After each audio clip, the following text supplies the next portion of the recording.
ওয়ালাইকুম সকল কলিজার ভাই বোনেরা কেমন আছেন? আজকে হলো মাছ ফ্রাই করতে আছি। তো মাছ ফ্রাইটা আমার হয়ে গেছে, নামাই নিব।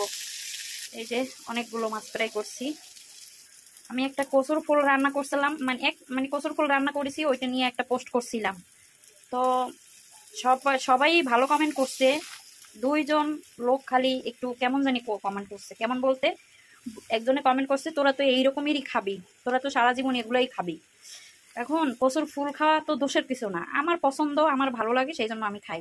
তো আমার প্রিয় ভাই বোনেরা, আমার কলিজার ভাই বোনেরা, দয়া কইরা ফেসবুকে আমার আইডিতে ঢুকে কেউ কোনো বাজে কমেন্ট করবেন না। আমিও অন্যর আইডি বা পেজ যাইয়ে কখনো কোনো বাজে কমেন্ট করতে পছন্দ করি না। আশা করি আপনারাও আমার আইডিতে ঢুকে কখনো পেজই হোক আইডিতেই হোক ঢুকে কোনো আজে বাজে কমেন্ট করবেন না। পারলে এটা গঠনমূলক কমেন্ট করবেন, না পারলে আমার আইডিতে কেউ আসার দরকার নাই। এগুলো মানে এইসব কমেন্ট দেখলে অনেক কষ্ট লাগে, অনেক খারাপ লাগে।